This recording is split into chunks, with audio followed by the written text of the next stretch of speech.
Thank you for finding Caching in the Northwest. This is the official podcast of GeoWoodstock 18 in the great Pacific Northwest.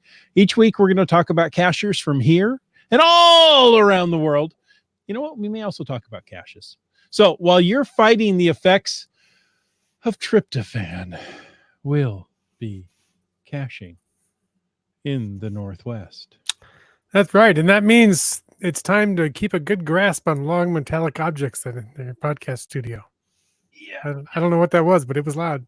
It's a magnet. Look at that sucker. I actually use it to contain my excitement headphone cable. Oh, okay.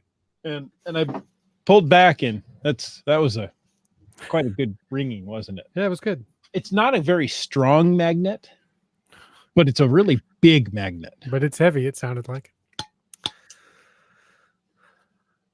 All right. Well, tonight we wish Land Monkey well as he's, I think, traveling. As he is wont to do. He is wont to do that from time to time. But we're going to talk about caching in Coeur d'Alene, which is right here in the Pacific Northwest. Coeur d'Alene and Priest Lake in the lovely state of Idaho. I like Idaho. It's nice over there. Yeah. Now, we want to remind you, quick reminder. Yes. That we appreciate the support of all of our patrons who help keep this podcast coming in each and every week. And special thanks to Land Sharks, our corporate Denali level sponsor. Now, it's Black Friday, Black Friday at Land Sharks. So check out these deals. First, this year's Geocaching HQ promo tags are available for all Land Shark purchases. One tag per $25 spent, not including tax or shipping. 2, Land Sharks are taking special request orders from Shop Geocaching by Thursday, December 5th. And third, Land Sharks has a Black Friday. Yes, Black Friday. You do it better than I do. Friday. They have the Black Friday promos starting tonight at midnight. Yeah, because then it'll officially be Friday. And running through Cyber Monday. Okay. Special holiday mystery bags. Minimum value is increasing from $45 to $55, still for the value price of $29.99 during the Black Friday Cyber Monday sale. That's right. So get those bags for $29.99 between Black Friday and Cyber Monday. Otherwise, they're going up to $55 after that. So no, the value inside the value. Bag. Oh, okay. The value is. See, the value inside the bag. Yes, you're getting $55 worth of product. The minimum value. It could be more, but there's at least $55 worth of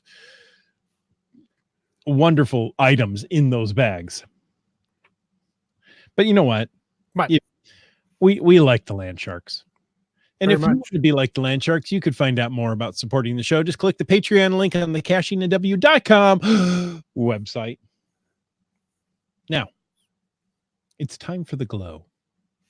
The glow rings, kind of like a magnet hitting that floor. Kind of, sort of.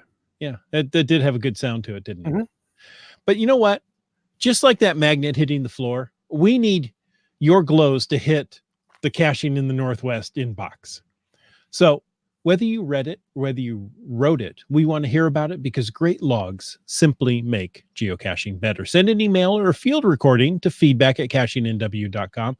Call into 253-693-TFTC or use the voicemail tool on the website and show us how you glow.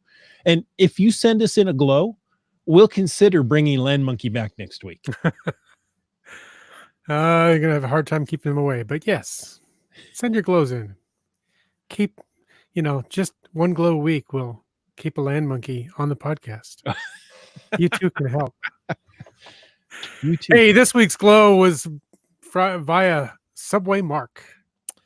And it was on a cache called Oregon History Fallen Troopers. That's GC839KE. And the log was by C. Newman 98.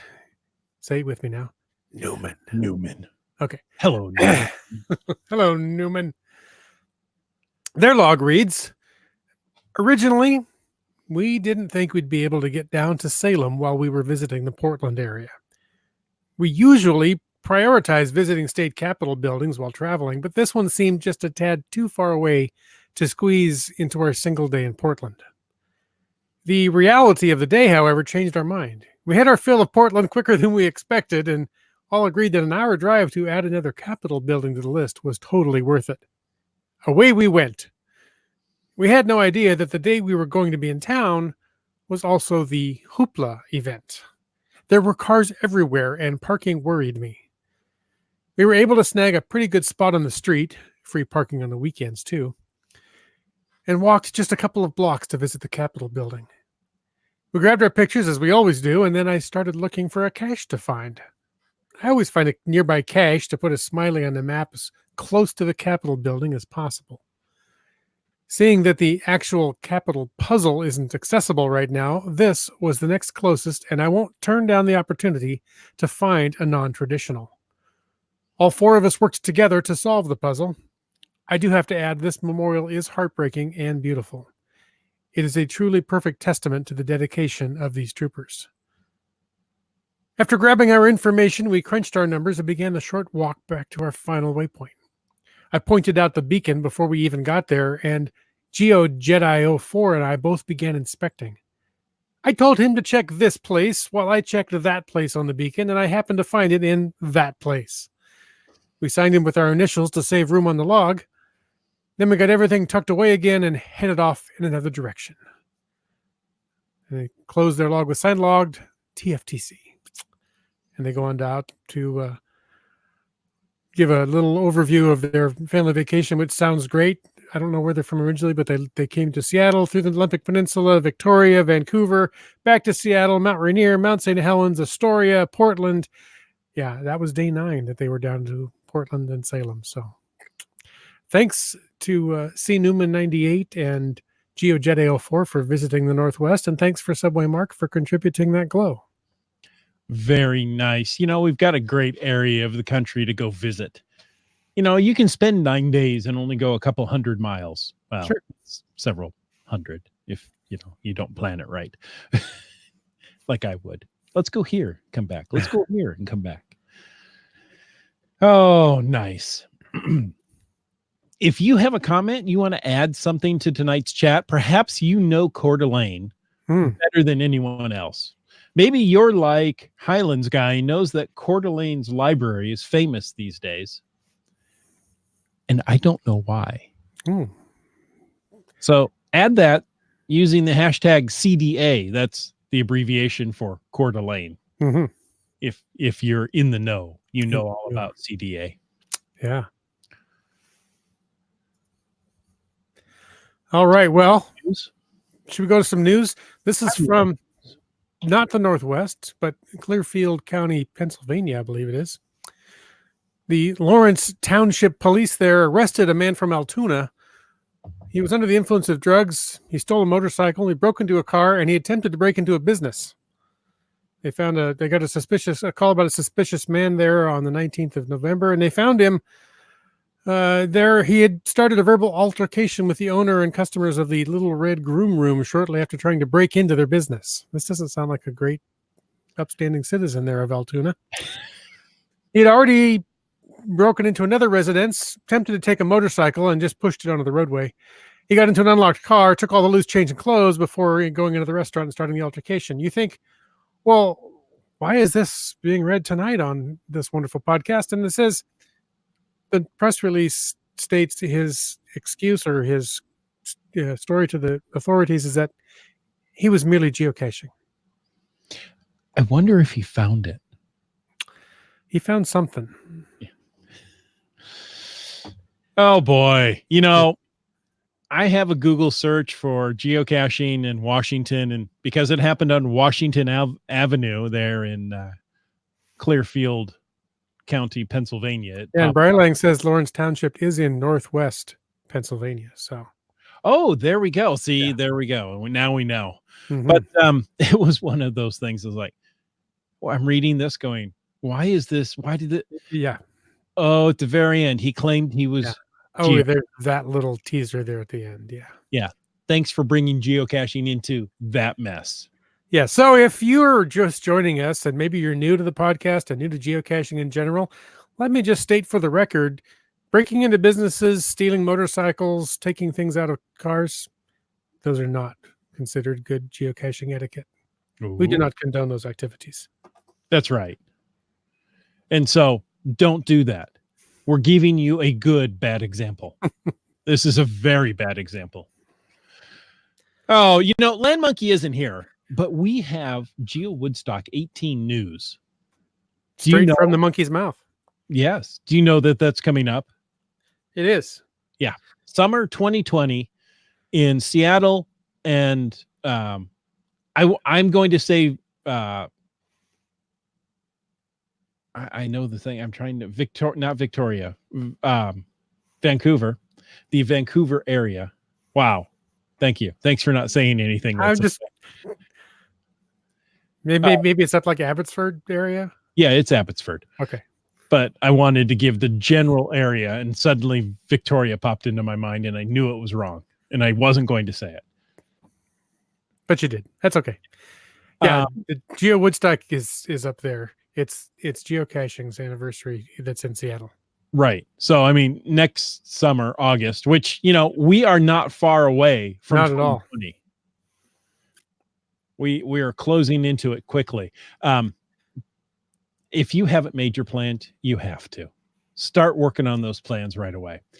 But GeoWoodstock 18 will attends right now. Yeah. Are at 1968. Oh, that was a good year. Yeah, I remember that year. Oh, that's the number of attends. Yeah. Okay. Oh, actually, I hear it's 1971. So that means they're 29 will attends away from 2000. Cool. Well, if anybody listening tonight has not posted a will attend yet, head over there and do it. We could watch it roll up there while we're on the podcast. There you go. Yes, the Roaring 20s are coming. Thank you, IHAM. Yeah. Yeah. Are flapper dresses far behind? They are for me. Thank you. I'm not one to wear a flapper dress. I don't have the legs for it. Keats 94 says, will it go giga? One can only hope. How many will attends does it take before geocaching makes an event go giga? A 1, a 2, a 3. Yeah. 3. There's more than 3, so I guess so. Oh, okay. Well, folks, tonight we have a special guest. Now, you don't see this special guest. This is a hidden special guest. I've got him stored away over here. Oh, there it is. Okay. You can't unsee that mental image. We have John, or Mountain Bike. Yes. I was able to talk with him a couple of weeks back, and we have a great recording about his caching in the area of Priest Lakes. Now, Priest Lake is about 60 miles north of Coeur d'Alene in the panhandle there of Idaho. Great area. You know what? It's not worthy of me talking about it. Let's hear it from Mountain Bike. I had the opportunity to sit down with Mountain Bike. Mountain Bike, how would you describe yourself to the people who haven't met you yet? I usually, when people meet me, I usually say, oh, I've been in the game for a long time. I've been here since the start. Sometimes I'll say, and that's usually enough. So since we are talking about some Idaho caching, I'll say that I have the first cache ever placed in Idaho. It's still active. It's cache number 37 in the database, Wow. but the first 75 were not in order. Right. So I'm not actually sure which number it ended up being, because that back then. Anyway, it's one of the original 40 or 50 out there that made up the original database, which now we consider geocaching.com. Yes, correct. So yeah, and it's been out there the whole time. I've made some maintenance on it, which has led to swapping out container, but same identical experience. It's a 5-gallon bucket. 5-gallon buckets are actually really not very good at staying water resistant or waterproof over lots of time and over freeze thaw cycles. Don't they become brittle? They get brittle, yeah, and especially people trying to get into the lid. Oh, they sure. they start shattering, and so I did have to replace. I've had to replace the bottom of the container once, lids 3 times. Okay. And to keep everything safe through the winter, I put a big ammo can inside the 5-gallon bucket now. So there have been some changes. I have the original logbook, by the way.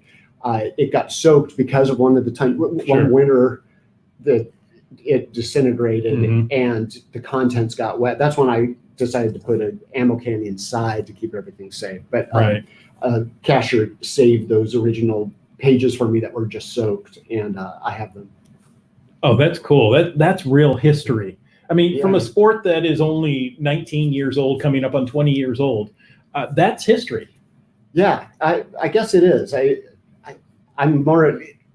I didn't save it because of history. I saved it because I'm a pack rat. Okay. We use the term nostalgic. Oh yeah, that's me. Okay. It's my wife who says pack rat. Oh, okay. But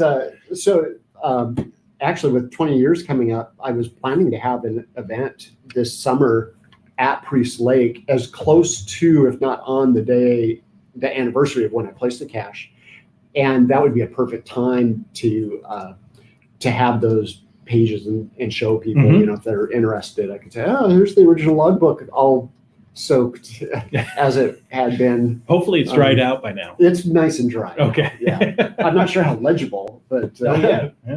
That's why you want to use a permanent marker, not a pencil or ink pen or fountain pen. Yeah.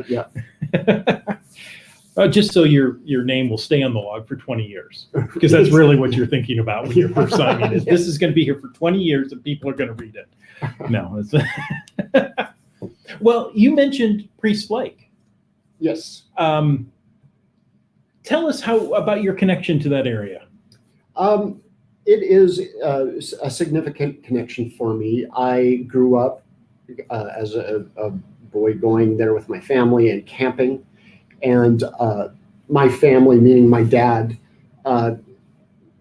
went up there. His first trip was in 1938.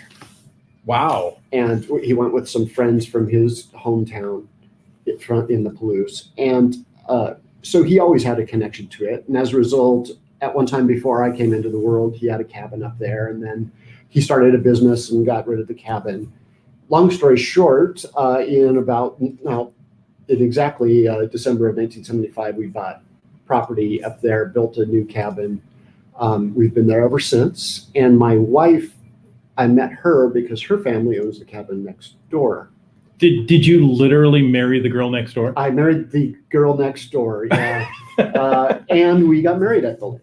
Okay. And we honeymooned at the lake. So the lake is a significant place for us. And that's why when geocaching came into being, it was definitely all about location in those days. And even though I was really excited, I didn't hide a cache immediately.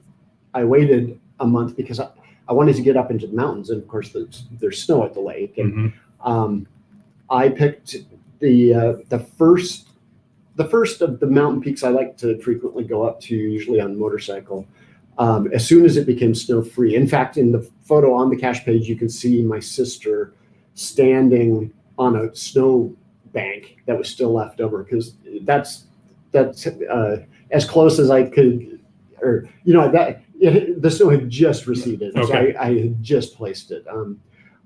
Ideally, I would have liked to place it at even another spot. And I do have a cache at that spot now, but I couldn't wait. That would be July or August before, and I couldn't wait that long. Okay. Well, we've talked about more than likely your favorite cache, but what's your favorite cache type? That changes from day to day. Probably though, if you look at my stats, it's probably the traditional, and not by number, but certainly by what I've given favorites to or put on my list of all-time favorites, which is different. It's usually a hike or other significant outing to some memorable location. Yeah, isn't that the case? It's usually the location that we remember more than the cache itself. Yeah, and I mean, I like a good gadget cache, and I've been really enjoying uptick in my multi-caches lately. I've been enjoying that, and of course, the where it goes and what have you. But when I look at what the all-time greats were, its location was the primary purpose for its placement, and usually that's best served by a traditional. Sure. I think I know the answer to this question, but I'm going to ask it anyway. Do you prefer a hike, maybe a longer hike, or do you prefer a quick grab? All things being equal, and I have enough time, the hike. At least if we're talking views along the way, But I'm an omnivore when it comes to geocaching, and I think that's one reason I have stuck with the game and continued to enjoy it all these years, is that I feel like I'm able to adapt as the game changes or as the community changes. And well, I guess some people would disagree with this. I tend not to get too grumpy about a certain cache type or a hiding style or whatever. But yeah, if I had, like, for example, if I have a milestone coming up, I will pick a hike. If although my milestones lately have been in the dead of winter when there's just not much option. But well, there's always snowshoes. That's true. It's finding the caches that are snowshoeable that happen, and I can never stop caching so that I hit my milestone. I usually have to make the milestone fit my schedule rather than my schedule fit the milestone. Okay, sure. So, sure. No, I can relate to that, and I really like that term omnivore in regard to caching types or cache types. That makes a lot of sense. Yeah, I think it's. I may borrow that term. Oh, absolutely. I'll give you full credit. Oh, thank you. Yeah. There'll be royalties coming your way every time I use it. I know a lot of the people who I cached with in the first couple of years are no longer with it, and there are a variety of reasons. But for a lot of them, it's that they'll say, I didn't like this change in the game or that change in the game. And for me, it's been like, when those changes have come, you can either absorb them or ignore them or embrace them. And I think I've been able to do any or all of those depending. So that's really true. As you're talking, through my history of the game, I started in 2004. And I've seen, there have been waves of, this is the new style hide, or, you get cache spew of a certain user in an area, where it just kind of gets inundated, and you're like, I can work around that for a bit, or, even you mentioned cache spew. Sorry, I'm getting off a cold, so certain words are really hard to say right now. But even then, sometimes it's a delightful surprise. You'll find one of those caches and it's like, hey, they actually put a lot of effort and brought me to a nice location with a nice container here. It's like, and so I try not. I have to catch myself often, but I try not to paint with too broad a brush with any particular hider or style. You bring up a good point, because those people who start out with cache spew tend to become a quality hider over time, as they see, well, wait, if I did this, and each cache, you can see this slow evolution. Yeah, I think when they probably, like anyone else, appreciate good feedback and positive feedback, and they learn as they go. So you're saying, as a community, it's our job to help cache hiders become better at their craft. Oh yeah, absolutely. This game is so much about community, more so than I ever thought it would be at the start. Obviously, it's just, I guess, anytime you get a lot of people, like-minded people doing the same thing, they come together, they form groups and clubs. I know here in Washington, it wasn't so much social reasons initially as it was Almost survival. Survival, yeah. When Washington State Parks was going to shut off geocaching, and we realized that we better band together and try to be and promote the activity. But then it's as much social now as anything. So now, when you say we should band together, you were part of the original WSGA, were you not? Yeah, I was. Yeah, I was actually the charter vice president. Okay. And the president and I, it was kind of our brainchild together. So yeah, it's still going. Yes. There are up years and down years. Mm-hmm. And as with most groups, it's always hard to find leadership, consistent leadership. But obviously I've stepped back from it and it's running on its own now. But yeah, I still very much appreciate that there are people who have taken it so far beyond what we initially started. Yeah. That, I'm glad. I mean, people have just built some really amazing things. So. Yeah, the WSGA I think is one of the great geocaching organizations in the country. But that's just my opinion. Let's get back to Priest Lake. We've kind of wandered down a trail, but let's get back to the main trail here. But I like wandering down trail. It was a very productive trail. Well, let's start with trails. Are there some favorite trails you have around Priest Lake for hiking, for geocaching? Yes. So there are quite a few. Priest Lake is interesting in that the west side of it is primarily national forest, whereas the east side, which is where I have a cabin, our family does with my wife's family's cabin next door, that's mostly state land. And as a result, a lot of the historical trails on the east side have allowed to wither away. So for the most part, the best hikes are there are a couple on the islands. There are islands in the lake, seven total islands and about 4 of significant size. Okay. So there are a couple nice trails on the islands, and then there's a beautiful lakeshore trail, and then mountain trails as well. And on the east side, you have to go a little further from the lakeshore, and by that I mean maybe 5 miles up into the woods to hit national forest land again, where they have maintained trails. Okay. Well, you brought up the island or the islands. How easy is it to travel on the water to get to those? Easy to travel on the water. You just need a boat. So there are rental places you can kayak. The lake is not so huge that you're in danger.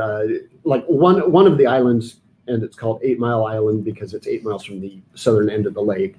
Love those creative names. Yeah. It's literally about 30 feet from the shore. So there's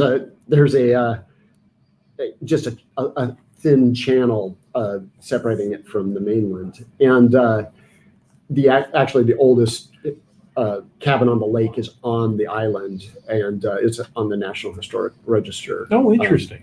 But that's one of the islands that has a nice loop trail around it, and there's at least one cache on that trail, and then a couple others on the shore. Access to that, because it's private land along most of the shore, though, you have to find a decent access. So you're looking at a couple miles at least kayak to it if you wanted to. To find a public access to the lake, even though it's only 30 feet from the shore, that's private property. Yeah, you wouldn't have easy access. But the other side of the lake has a number of resorts and public boat ramps. And one of the big islands that is close to the west shore is called Kalispell Island. And it has a very nice loop trail around it.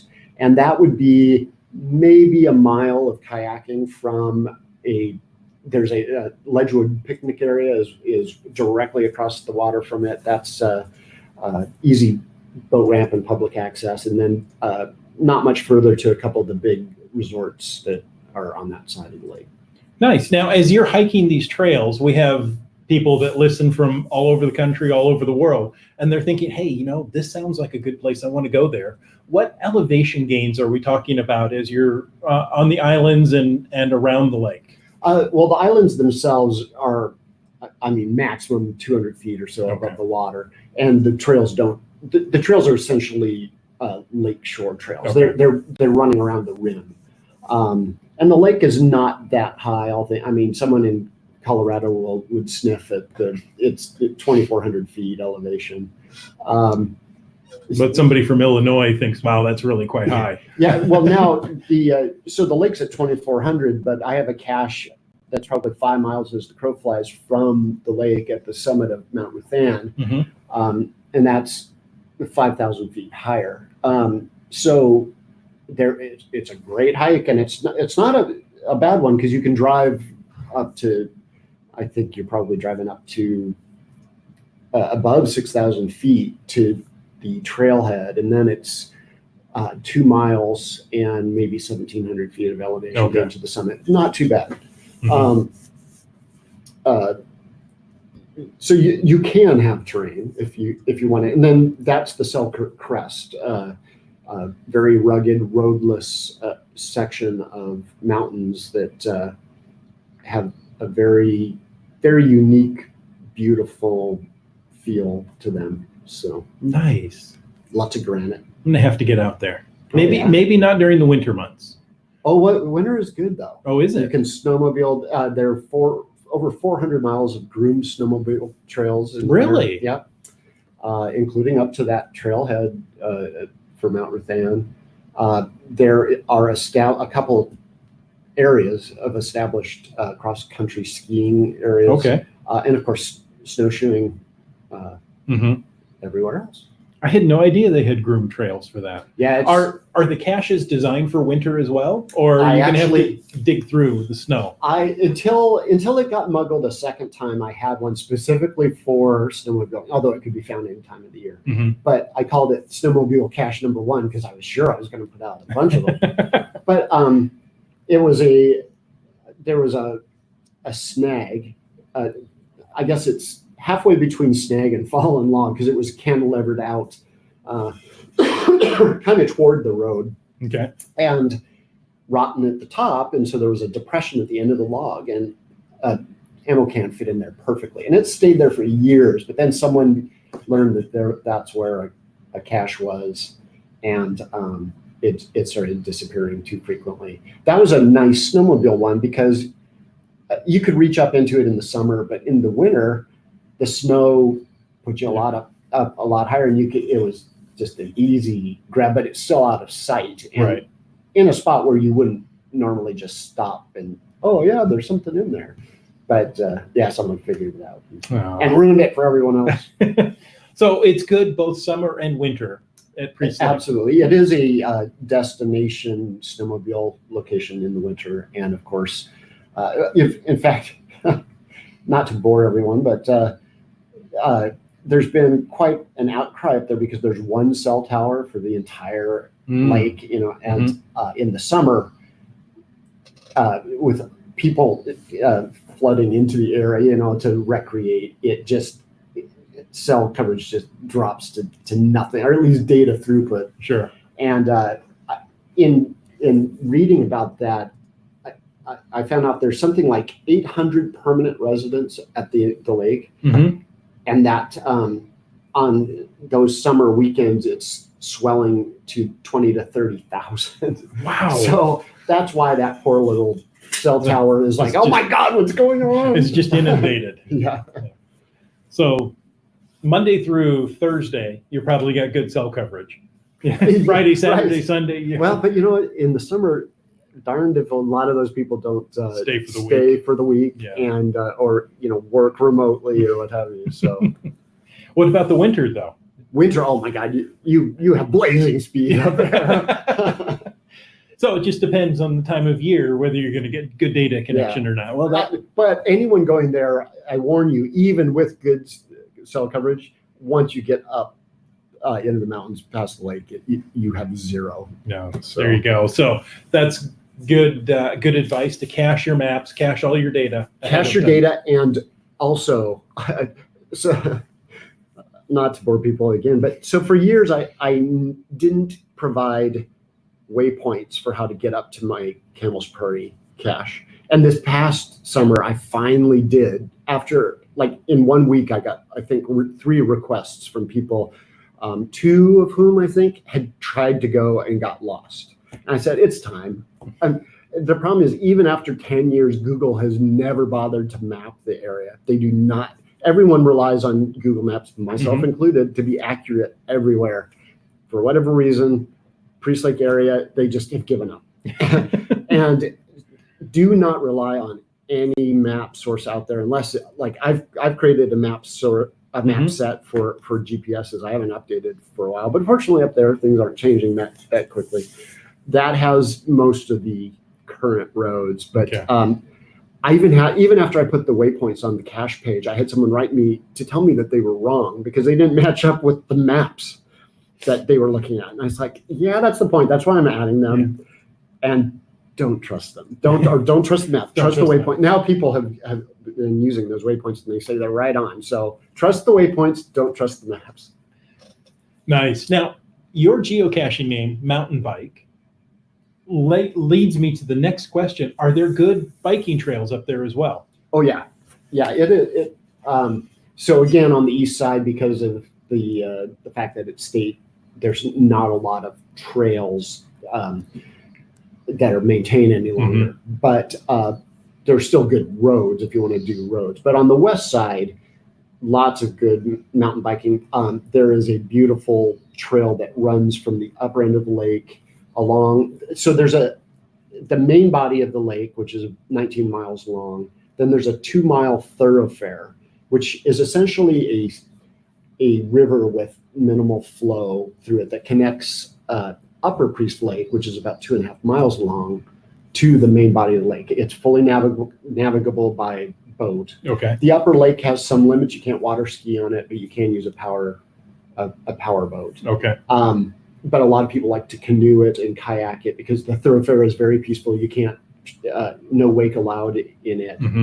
There are trails on either side of it that are wonderful for mountain biking. My favorite is one that comes in from the north and hits Upper Priest Lake and then follows the shoreline for quite a ways past some campgrounds. Is that thoroughfare natural or man-made? It's natural. It's been dredged though for navigation. Natural but enhanced. Yes, although now it's minimal. Like I think they dredge it just so boats don't run aground, but they try to keep it as natural as possible. So I think it's technically a wild and scenic river or some such designation, but I may be wrong on the official designation there. Yeah. So people are probably going to be coming into, say, Coeur d'Alene. How far is Priest Lake from Coeur d'Alene? It takes about an hour and 45 minutes to drive from Coeur d'Alene to the southern end of Priest Lake. Obviously, it's longer to get up further north. So there's a bumper sticker I want to get for Priest Lake that says left at the light. And that's for people coming from Spokane in Washington State, which is where that's the biggest population there. That's where most people come. And the thing about Priest Lake is it is at the end of the highway. There is really no way to get there unless that's your goal. It's not like on the way to anywhere. Okay. That's the destination. And so left at the light, there's one light that you turn at. The Highway 57 takes you north to Priest Lake from Priest River, the town of Priest River. So I'm assuming there's not a bus that runs there, probably not scheduled snowmobile, maybe a float plane. You're going to look to rent a car. Not if you're from out of town. Yeah, there used to be a shuttle, I think back in 1900 something. Ooh. I've got a book on the history of Priest Lake that shows that shuttle full of people. But yeah, nothing like that's run for decades. Nice. Let's talk a little bit more about this event you're going to have next year. You're putting me on the spot. I haven't even planned it. Well, okay, that's okay. But it's going to be on or near the anniversary of the date you hid the first Idaho cache. Yeah, I'd like to celebrate the 20th anniversary, Mhm. and there are a lot of celebrations, special celebrations coming next Mhm. year because Mhm. of the 20th It's anniversary. going to be a busy summer here in the Yeah. Northwest. And I figured there will be people starting to filter into the area. Now, I hid the cache on the 17th of June, and all of our stuff for the anniversary of geocaching is in August. Mhm. So there is a gap there. But we've got, let me just say that there will be a number of celebratory events taking place Mhm. next year. And I want one of them to be a celebration of Idaho's first cache. So I figured I could bring out like the log sheets, the pages from the old logbook, and just have a celebration at a convenient spot. There is actually a town on Priest Lake. It's called Coolin. I think it has 200 permanent residents. Okay. But just at one of the restaurants there, could meet and have. I don't expect more than a handful of people, obviously. And then anyone who wants to, I thought I could chaperone them up to the cache afterwards if they want to go see it, and kind of on the anniversary. Sure. And it's easier for them to do now on their own because I have those waypoints on the cache. But some might appreciate either having someone along Mhm. if they don't have a car that can make it. Maybe we'll have some vehicles that can. I know my vehicle I typically take up there. So. Well, and there's nothing like a group hike. Yeah. Getting together with like-minded people for a goal, that in and itself creates community and makes you feel included. So that's really nice. Well, Mountain Bike, thank you for joining us. We want to hear more about this event coming up. So we'll get in contact with you as it gets a little closer and you have something planned. Yeah. I think this is going to be a great idea. Thank you. So thank you. There you have it. That was a great interview with Mountain Bike. It was good to hear him talk, just about his caching experience, where he really likes to cache. So, yeah, we think of him as being a Seattle guy, but obviously he has deep roots over in that area. And I've been over in the Coeur d'Alene area visiting family and found I didn't know that about him when I was over there visiting. And I find caches like, wait, this is a mountain bike cache. That's weird. He really has a large area that he maintains. Yeah, and he maintains everything in between. No. But yeah, he's a nice guy. Now, we mentioned a lot about Coeur d'Alene. So if, say, on this Thanksgiving evening, you were planning a trip to Coeur d'Alene, what are some of the things that we can do over there? Well, first off, make sure you pack your tire chains and traction tires if you're heading over there this Thanksgiving. Because yeah, it's already snowy over the Snoqualmie Pass and over on eastern Washington and Idaho. But there's a lot of stuff to do over there. Coeur d'Alene, I like it. I have family in the greater Coeur d'Alene area, and we used to go over there several times a year to visit for holidays and just hang out. And it's fun. Coeur d'Alene itself has a large lake with boating and swimming and parasailing and all kind of stuff to do there too. But there is a city park right there in Coeur d'Alene. You could, like I said, you could swim there. I have with my family. We've gone there. It's not necessarily a Hawaiian beach, but it's pleasant.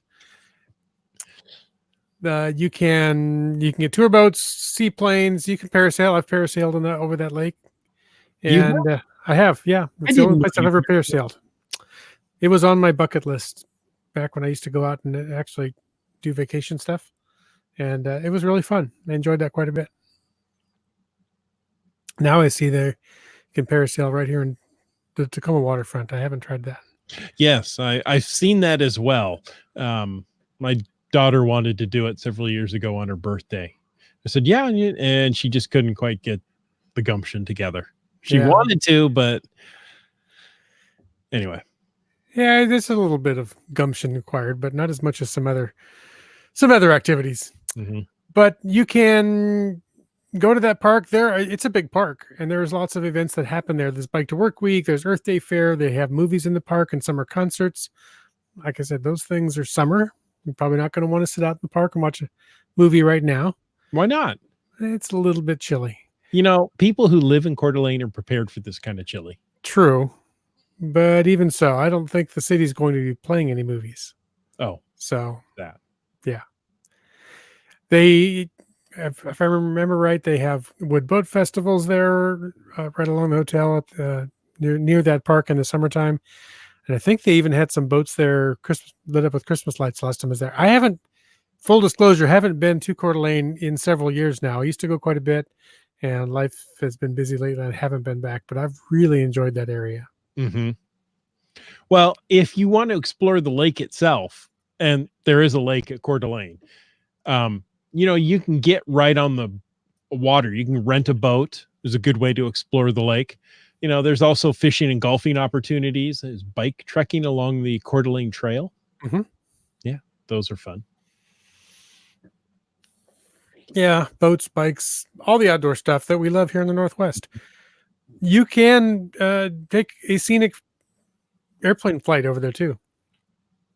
It's a 40-mile, 20-minute flight. It covers 25 miles along Lake Coeur d'Alene. Yes, 25 miles. It is a big lake. Mm-hmm. You get an area view of Coeur d'Alene and places as far away as the St. Joe and Spokane Rivers, the Bitterroot Mountains, the Washington Palouse Range, and Fernon Lake too. I don't even know where that is, but it's a lake with a lot of ferns in it. Apparently, it's a lake. Yeah. Mm-hmm. Well, you know, you mentioned the parasailing. It's a thrilling experience you'll never forget. I didn't forget it. I haven't forgotten it. Did you get up to, it says you can see the region spread out before you as you float up to 600 feet above the water. Yeah, you know, I remember actually video recording that experience back with 8mm video cassette tapes. Oh, you didn't just say that, did you? Yeah, I'm that old. And the high 8, it was the high 8, not, you know. Okay. But, it was 8-track? Yeah, 8-track, that's it. 8-track videotapes. I remember those. Yeah, no, I had a little high 8 video camera for the family movies, vacations and stuff. And I think somewhere I've got that dumped over to digital format DVD. I did that for a while, but gosh, I don't know where that is. But it was fun. It's not like you see some of the funniest home videos where you have to stand on the beach and run and get dragged on your face across the sand to get up in the air. This, you go out on the boat.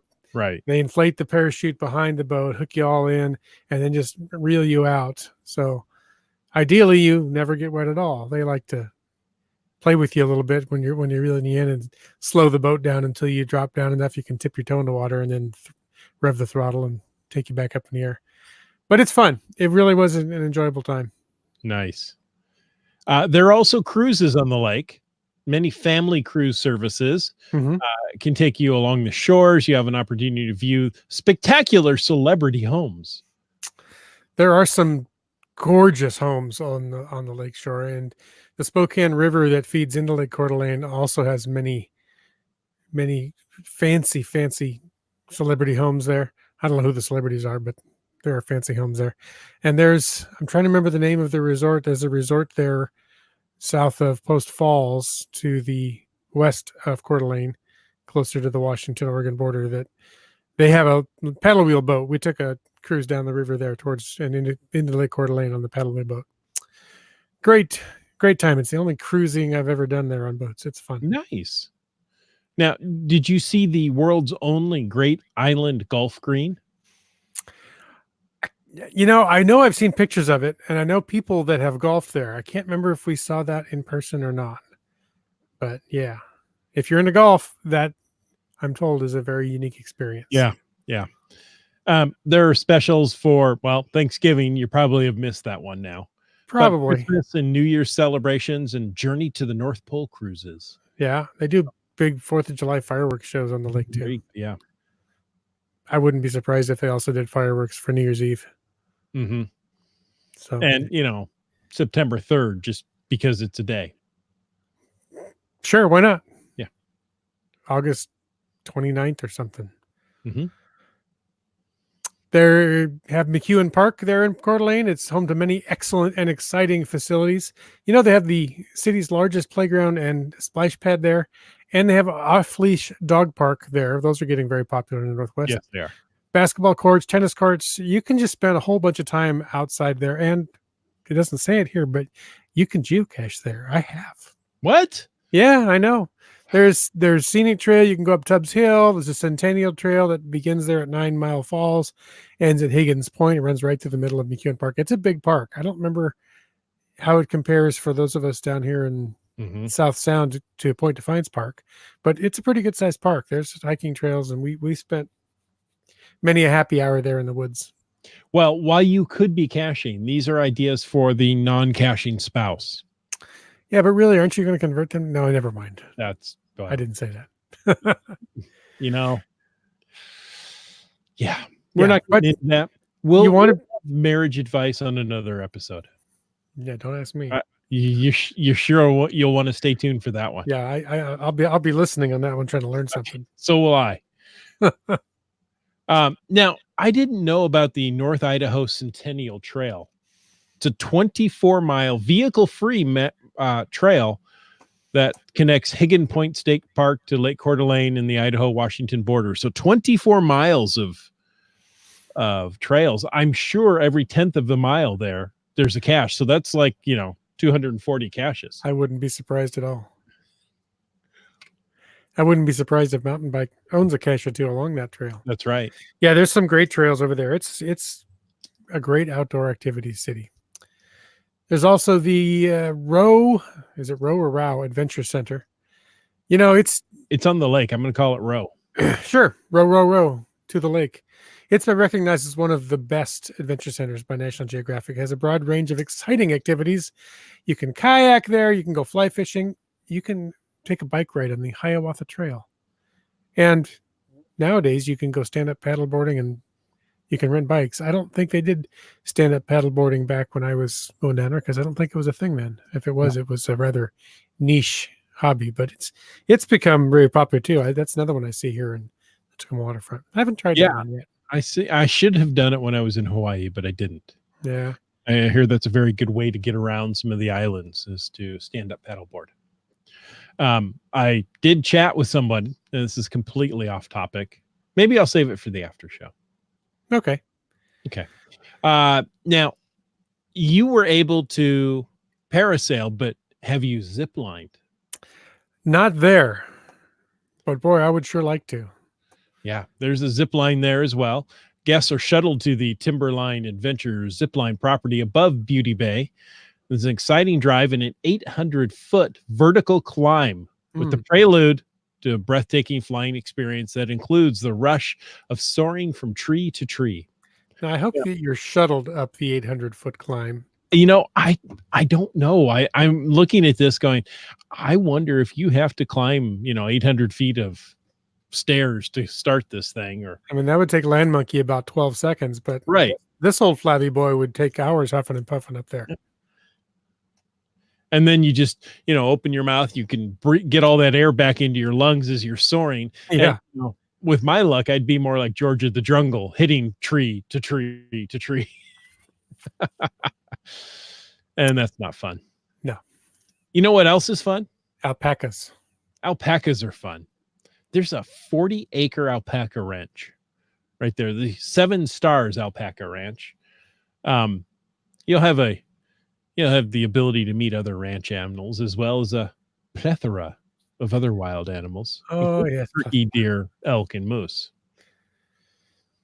Yeah, alpacas are really cool, and that sounds like a fun opportunity. I didn't know about that one, so I may have to do that. My daughter is into, just about any creature with 4 legs and fur, and I'm sure that she would. Alpacas have that. Yeah. They're friendly, calm, and they're raised right there. Just in case you want to know. Okay. And they use the word plethora, so yes. It made me think. Do you have a plethora? Do you know what a plethora is, El Guapo? Yes. Oh, yes. You have a plethora. Yes. Okay. Well, you told me you have a plethora, and I'd like to know if you know what a plethora is. I would not like to think that a person would tell someone he has a plethora and then find out that person has no idea what it means to have a plethora. Forgive me, El Guapo. I know that I, Jefe, do not have your superior intellect and education, but could it be that once again you're angry at something else and looking to take it out on me? Moving on. Oh, every time I hear plethora, that line, those lines go through my head. Yeah, that's a fun movie. Alpacas make great socks. Do they make them, as in the alpacas manufacture and knit the socks, or are they made from alpaca wool, perhaps? Or you wear the alpacas as socks. Is that like a tauntaun sleeping bag? Kind of. I don't think so. I'm thinking alpaca wool. Very good wool. Mhm. And does your plethora bite? No, it is not my plethora. Oh, folks, I have too much fun with movie quotes sometimes. Yes, you do. But we hope you had fun listening to this episode of Cashing in the Northwest. And we want to take a moment to thank Landsharks, our corporate Denali level sponsor. Landsharks.ca, that's Landsharks with a Z, is the outdoor adventure and geocaching store. Check them out online or go in person to visit their store in Vancouver, BC. They're open 6 days a week except holidays, and they ship orders online daily, especially Black Friday and Cyber Monday. There you go. Ooh, look at that. It's a Black Friday sale. Yeah. It's funny because I've been talking with Lion Monkey about Black Friday, and they love Black Friday, but they really don't know why it's happening on this day. They do. They're smart people. They understand. I bet they do. Hey, we also want to thank our faithful Denali level supporters. That's Landsharks, JP Geo Designs, Limax, Team Squirrel, and WorldCaching.com. If you want to know more about supporting the show, just click on that Patreon link on the CachingNW.com website. Mm-hmm. But you know what we like to do each and every week? We like to thank our patron supporters, our patrons from Patreon. You sure now? I don't know. However you want to look at that. People like B Pen Dragon, Genies, CRS 98. MC3 Cats. How about Sprouter? Kennel Barb. And M Nerve. Broncos fan for life. You got Kid Vegas 19. Keats 94. Ala Robrick. Wet Coaster and Greenwords. How about Boomer 365? Seebeck Tribe. And T Sayer. Tick Magnet. And then, of course, Dune Buddy. GSM ×2. You know, we can't forget GeoNav Pros. Subway Mark. And the Geo Travelers. Camp Clan. What about Highlands Guy? And Kitty Quest. What about Trexer Zero? Wino Seattle. Then there's Dora Moore. And Teus. We got we have Kev MacD. Billy Robson. And Ackerdoc. And Sege Hove. That's right. That's awesome. Well, hey, it's been fun chatting about Coeur d'Alene, Priest Lake, and all those fantastic places in the lovely state of Idaho. Great geocaching over there, great outdoor activities. And if you want to get a hold of Mountain Bike, I'm sure you can find him at Geocaching's website. He's very active over there. If you want to find either of us, I'm Wits End, and he's caching in the Northwest. Caching in W. Sometimes caching in W, sometimes caching in the Northwest. You know what? Head on over to cashingnw.com/hosts and read our bios and find all those links that we just mentioned. Oh, we didn't necessarily mention them, did we? You're going to have to head on over there now and find them. Hey, thanks for taking the time to listen to this episode of Caching in the Northwest. Don't forget that you can be part of the show. Call 253-693-TFTC. Leave us a comment, ask us a question. You know what? Let us borrow your kayak to go across the lake anytime of the day or night. Of course, you can email us at feedback@cashingnw.com. Your support helps keep the quality shows coming. If you like this show, click the Patreon link on the cashingnw.com website and subscribe on iTunes, Google Play, Stitcher, and more. Give us a thumbs up or even a review. This show's produced by Chris Umfenauer, Jim Paulwitz, and Jay Kennedy. It's licensed under Creative Commons Attribution 3.0 license, copyright 2019, but not for much longer, by Chris Umfenauer. And folks, we ask you to stay tuned for The after show. I got through all that. You did very good. I read it and, didn't make too many mistakes. Whole deal.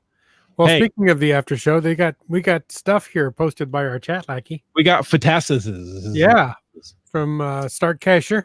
Mhm. November 21st, found his 7,000th find, GC8EM8X vintage denim.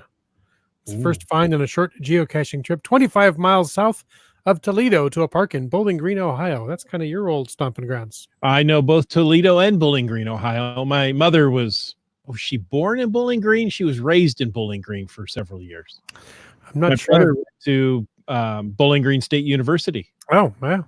I don't know if I've been to either of those. I've been to Columbus. It's it's like Columbus, but different. All right. So 7,000 finds. Congratulations, Starcasher. That's very impressive. Didn't plan a special cache for the milestone. Just let it occur. That's kind of the way most of my milestones have been. I've planned a couple, but most of mine are just I find out what the milestone when I go back and look at my log. Oh, look at that! I passed a milestone. I hit a Wonder milestone. what it was. Yeah. Did I make it a good one? I'll do better next time. Yeah. Keith says, happiest of Thanksgivings from this Canadian guy, eh? Hey, thank you. Thank you very much. And we're thankful for all of you guys on this United States Thanksgiving holiday. That's right. We truly are. Thank you so much. Each and every one of you. Caching in the Northwest, it will be and will continue to be a free podcast, but we really appreciate the patrons who give, but it's not required. We want to have interaction with you in any way. So thank you all for listening. There, I said it. All right. GSM times 2, Mm-hmm. otherwise known as Scott in Ohio, says that we have overlapping souvenirs. Introducing 321 from December 11th, 2019 to 1/1/2020, and goodbye and hello. Goodbye 2019, hello 2020. How many people will be looking to get all three? Could be done. New souvenirs. Everybody likes those shiny souvenirs. Yeah. I think I'm going to do an event for one of those. That would be very cool. Yeah. I've been meaning to do an event. I've got a place here and nearby and want to do it. I thought, well, there's a reason to do it, right? Yeah. Like the stairwell going down to your podcast studio. Is that nearby? Yeah, that's very nearby. But that's not where I was going to host the event. Because you can only have like 4 people on the stairs. Speaking of events, on December 31st and January 1st, geocaching has done those in the past, and they're doing it again this year. And if you want to get 2 of those 3 souvenirs, Green Words and Wet Coaster have put on a couple events in Surrey. Mm-hmm. So GC8GE1X and GC8GE1C. They're very similar. I wonder how that happened.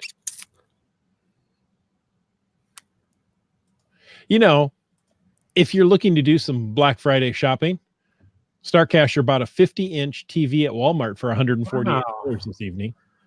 Wow, he didn't have to advertise what he's giving me for Christmas on the podcast, but that's really nice. You didn't see that. I'll edit that out of the podcast so you won't pretend I didn't see it. I'll be surprised when it shows up here. I'll be really surprised. Oh, by the way, a 50-inch TV just shipped to your house. Oh, GSM times 2 says every geocache milestone.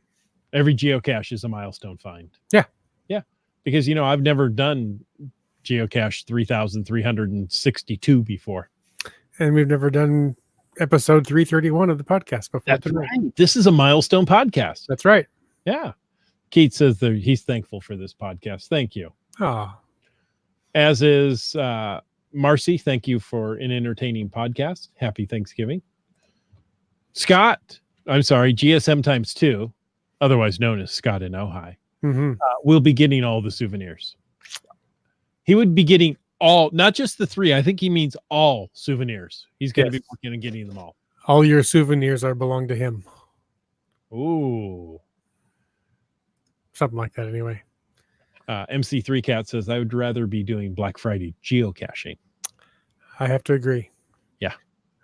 I briefly skimmed some Black Friday ads, and there's a couple things I'm going to look at online to see if I need, but I have no plans to get up at dark 30 and hit any lines or anything. Amazon started Black Friday today at noon. It's Thursday. Just in case, if you're watching this at another day, it doesn't matter anymore. But I'm not into having the sales start on Thanksgiving Day. I think that should be a day for family, and not for people working all day. Yeah, part of that is because they're trying to beat everybody else to the punch and get it first, and part of it is because it's really late this year. Thanksgiving on the 28th is really late for us. So, and IHAM reminds us that REI started the trend for Black Friday called #OptOutside. That's right. So, and you know what you can do while you're opting outside? You can go geocaching. Let's opt cache side. Okay. Yeah. It doesn't work so well, does it? Cache outside. There you go. Because caching inside that doesn't work. Not hey, a lot. While you're waiting in the long lines at Black Friday, or perhaps being outside, make sure you get outside and you get caching in the Northwest. Good night.